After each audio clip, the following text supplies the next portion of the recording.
तो यशवंत, ये जो आपका ट्रैकर है इस बार जो आपने दिया है, और हम शुरुआत करते हैं कि मुख्यमंत्री पद के लिए जो पसंदीदा उम्मीदवार कौन हैं, तो ये ऑपोजिशन के लिए, खास करके तेजस्वी यादव के लिए और प्रशांत किशोर दोनों के लिए ये अच्छी खबर लेकर आया है। क्योंकि जो तेजस्वी यादव की रेटिंग है वो 35% पर, वो पहले से लगातार फरवरी से जब से आप ट्रैक कर रहे हैं आप, हाँ, वो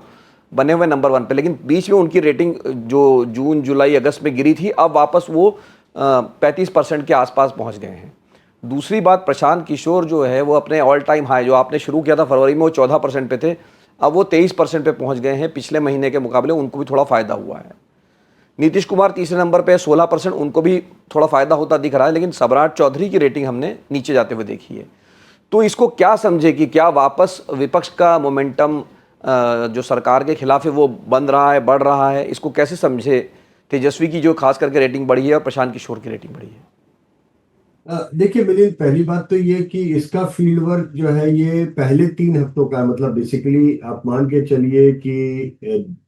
करीबन करीबन शुरुआत के 20 दिनों का है और लास्ट के 10 दिन अभी सितंबर के, उसका फील्ड वर्क का डेटा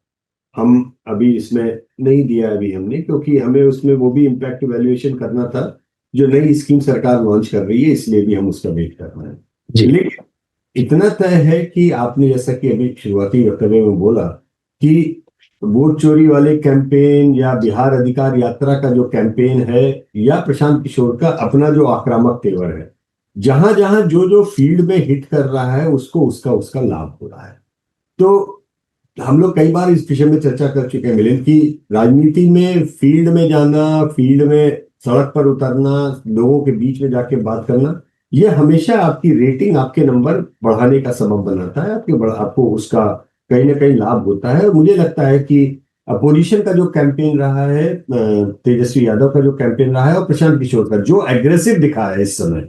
उसका कैंपेन साफ दिखाई दिया है, उसका उसको नंबरों का फायदा भी होता हुआ दिख रहा है। प्रशांत किशोर की रेटिंग बढ़ना, ऑल टाइम हाई 23%, और तेजस्वी यादव की 35% पे पहुंचना,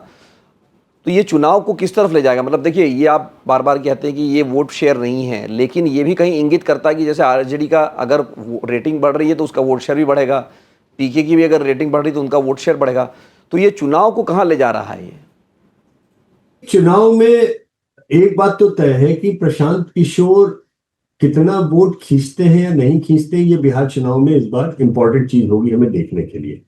प्रशांत किशोर अब उस तरीके के उसमें है जहां पर या तो वो अपने शब्दों में जैसे बोलते हैं हम अर्श पे या फर्श पे सचने वाली स्थिति उनकी बन रही है। अगर तो वो कन्वर्ट कर ले जाते हैं इनको सब वोटों में, तो वो एक तीसरी ताकत, बड़ी ताकत बन के एकदम इस चुनाव में उभर के खड़े हो जाएंगे।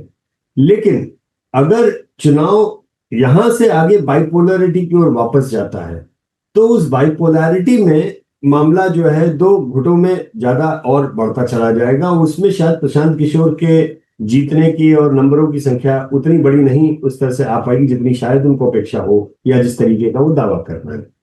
तो तेजस्वी यादव का मोमेंटम या तेजस्वी यादव का नंबर अपना 35, 36, 37 जो भी जाता है, वो आप जानते हैं कि जो कोर वोट है वो कोर वोट पे उनका बना हुआ है आधिपत्य जो है। उनकी समस्या लेकिन यहां पर आएगी कि एमवाई के बियॉन्ड क्या उनके पास में आ रहा है, और अभी फिलहाल उस जगह पे उनका हैंडीकैप दिख रहा है। शायद प्रशांत किशोर जो भी खींच रहे हैं वो अभी एनडीए के हिस्से से खींच रहे हैं जो तेजस्वी यादव को फायदा कर रहा होगा, ऐसा तेजस्वी यादव को भी लग सकता है। तो इसलिए उनको अभी फिलहाल उसमें कोई खतरा नहीं दिख रहा है कि प्रशांत किशोर के कैंपेन से हमसे ज्यादा एनडीए को नुकसान है, तो वो उस बात को लेकर चल रहे हैं। ये राजनीति ऐसी है जो जिसे शतरंज की चाल में घोड़े की ढैया राजनीति कहते हैं। भाई घर घोड़ा चलता है तो सीधा तीसरा घर सामने वाला दिखता नहीं है, ढाई घर में तीसरा आड़ा घर दाहिने तरफ काटेगा कि बाएं तरफ काटेगा घोड़ा, इस तरफ मारेगा। ये थोड़ा सा विचित्र भी है, इंटरेस्टिंग भी है, बहुत मजेदार भी है, साथ में ये भी समझने में मजबूर कर रहा है कि आखिर बिहार किस करवट जा रहा है, क्योंकि प्रशांत लगातार बदलाव की बात कर रहे हैं। बदलाव के एजेंडे को बिहार में इतनी बड़ी तादाद में युवा मतदाता पसंद करे, एजेंडे की बातचीत हो, ये हो सकता है कि वो अंत में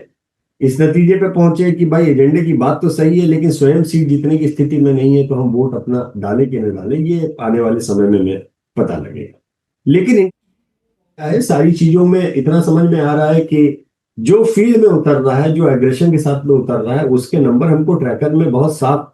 पूरे कैंपेन के दौरान बढ़ते और घटते हुए दिखाई दिए। और ट्रैकर का यही मजा भी है देखने का कि आखिर बुखार कितना चढ़ा, कितना उतरा, कौन सुस्त है, कौन तेज है। अगर ट्रैकर के नंबर ना हो तो हमें पता कैसे लगेगा कि आखिर किस तरफ जा रहा है, किस तरफ रफ्तार बढ़ रही है।